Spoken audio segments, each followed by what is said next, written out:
Hi there, Karen Flaherty from Living by Human Design. Hope you're doing well today. Today we're going to be talking about the gate 13, which is the gate of the listener.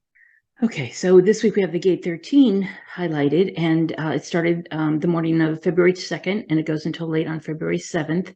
And so with the 13 is right here, coming off the top of the G, and so is the gate 7, which is in the conscious earth.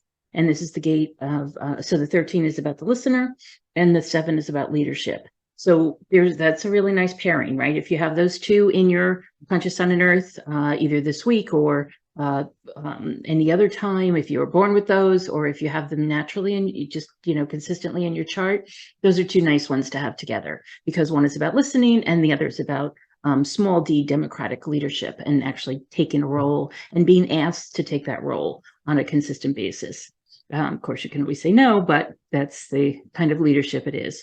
So this week starts with no definition at all in the chart, no energy centers defined. But then on Sunday, we move into this 6124 getting defined, the head and the ajna. And then that's because the 61 is moving into Mercury, and the 24 is already in the North Node. And so that'll only be there for 2 days. And then on Sunday, on the 6th, Monday.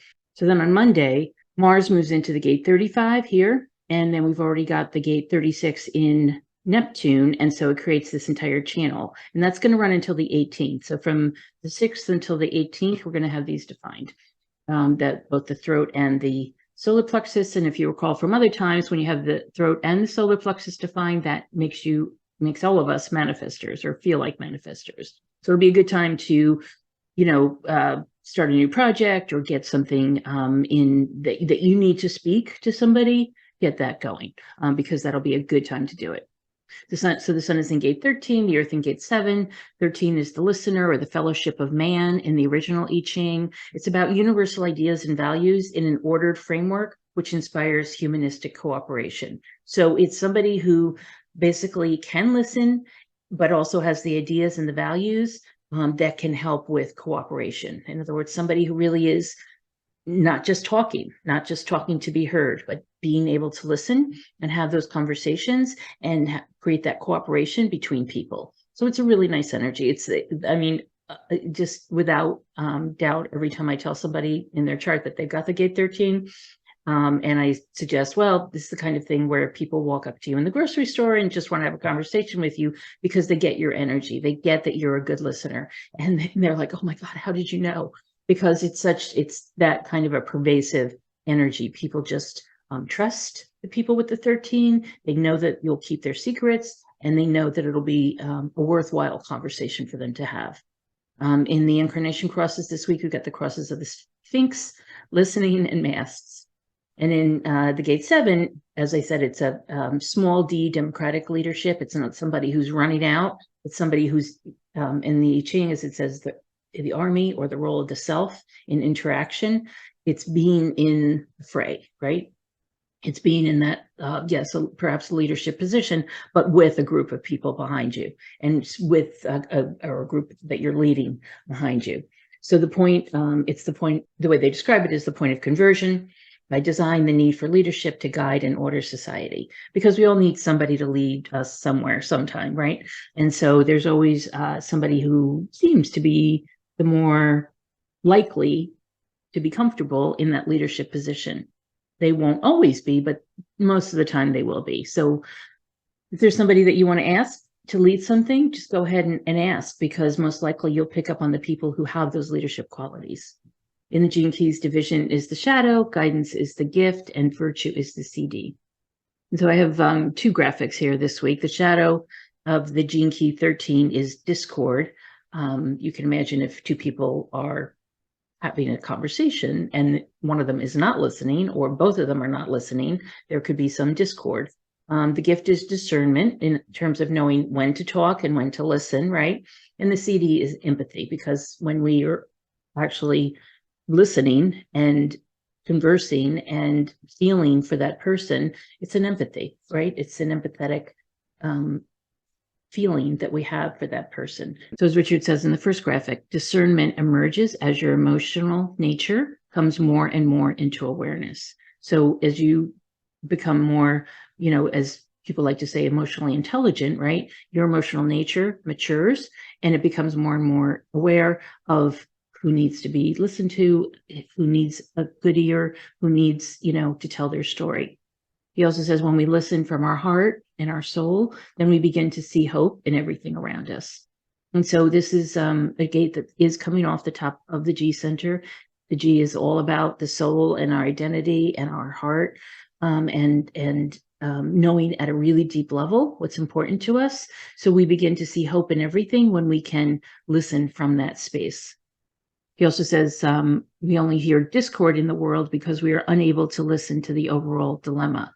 In other words, the discord might appear to be between one or two people or a few people in your, community, but really it's an overall dilemma. And if we were listening a lot more, if we were much more cognizant of what was going on for all of the world, we would probably have a lot less discord. He also says to view life at a mythical level is to see the great archetypes playing out in our lives.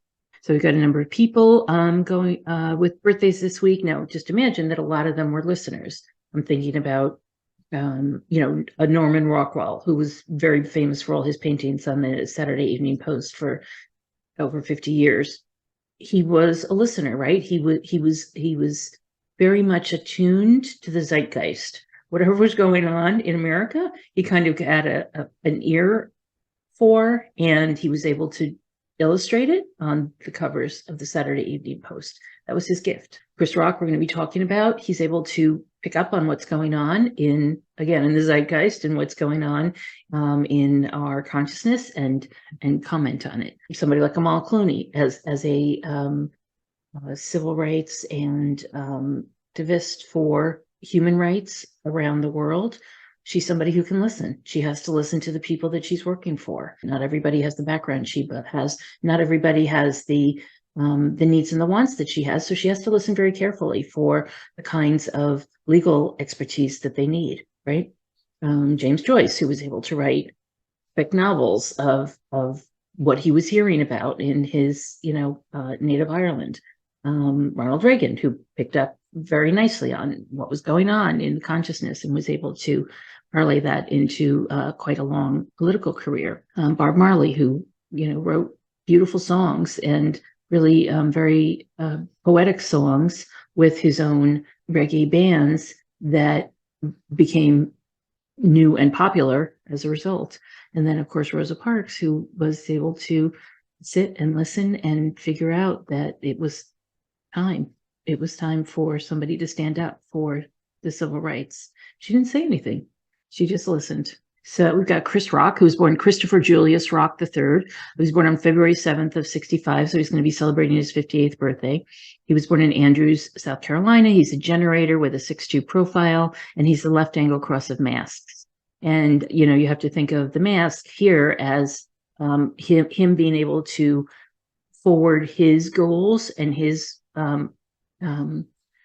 willingness to allow people to see themselves for who they really are as a comedian and as an actor and as a filmmaker.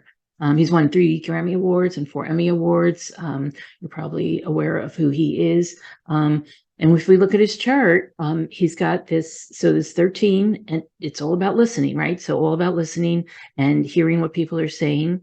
He's a leader because he's up on stage all the time, and he also is a filmmaker now as well as being an actor. He's got the 1, which is all about creative, making a creative contribution to the world. It's all about self-expression. How do you express yourself in a way that is going to be relevant to the people that you're trying to reach? What's interesting to me is that he has this defined ajna and abstract thinker up here with the 64. So he's basically getting downloads of information all the time, right? He's got the 11, which is the gate of ideas. And so he's coming up with ideas, 1, 2, 3. But then he's got this 4323, which is the channel of freak to genius, or the channel of structuring, as we call it formally. But it's all about having breakthroughs and then being able to articulate them. So whether you like his comedy or not, he is somebody who can have the breakthroughs after he's listened, right? After he's had the ideas, and then articulate them in a way that is usually pretty funny. And he is got the 45, which is the gate of the king, and he's got the 12, which means that everything that comes through is well, on the one hand, is he's very careful about his reputation. He has generally been careful about his reputation. He was very quiet after the infamous slap at the Oscars last year, because he has the 12, because he didn't want to upset the reputation that he already has. I heard him in an interview, and he said, "I've worked a long time for this reputation. I don't want that one thing to be thought of as the high mark of my career."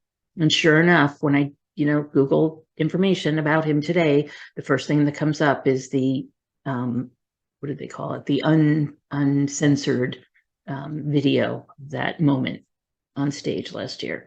And so he can't be too happy about that. He's got the open G center, so defined throat, but he is a generator. So when people ask him to speak, he can be heard, but generally he's kind of quiet. He's got the 2 in his profile. He's a hermit. He's a hermit who likes to be home, researching and writing books, or maybe out at another club and quietly sitting in the audience and hearing what other people are doing. That's more of his MO. He has the open G center, so his location is very important to him, but he can be with all different types of people. So no matter whether the audience is, at Caroline's or another, comedy club in New York City, or he's in front of a bunch of executives where he's been hired to do a show for them, he can play the role. He can make everybody think or that he's on their side. Open will center, so he might have had some self-esteem issues when he was younger. 26 is all about integrity, which is nice to see, because he does like to deliver his work with integrity, with professionalism, with an expertise that many of his colleagues respect and understand. He's got the 57. That's the only thing coming off the spleen, the open spleen. He can be very intuitive, and this 57 is the gate of intuition. He's got the sacral, this solar plexus, and the root all defined. And he does have 2 channels going into the solar plexus. So and those are the connections there. So he's got the 4130, which is a collective channel, the channel of fantasy and desire. And then he's got the 59-6, which is the channel of reproduction and mating. And so it makes him a very creative person, which I think people would agree with. But he's also got the 4130, which is about having visions and creativity and fantasy and the desire that goes with that, but also intensity. The 30 is also intense, and it's in his moon. And the moon means that it's actually his intensity is what motivates him. And in the Chiron, he's got the 63. So the Chiron, interestingly, was in 2014, and he got divorced in 2016. So a lot of times that comes with the changing of the reoccurrence of the Chiron. As the Chiron returns, the wounded healer, a lot of times people will start making changes, feel like things need to be different, feel like they're not being heard, or they need to be heard more, or there's something different completely that they want to do. Anyway, he did get divorced soon after the Chiron return. So that's Chris Rock. Happy birthday, Chris. And he's in the middle of a tour. He's still calling it the 2022 tour that was on his website. Ego Death is the name of the tour. And he's still got a few shows going on into February. He is taking his birthday weekend off, I noticed. But other than that, he'll still be working through the end of February on the tour. So hope all goes well with that. And I hope you have a great week. See who's the listener in your group, in your community, in your family. Those people are really wonderful people to get to know, to get to talk to they have a great ear for listening, and they really usually want to hear what you have to say. So find them and perhaps you'll be one this week as well. So have a great week, and I'll talk to you next time. Be well.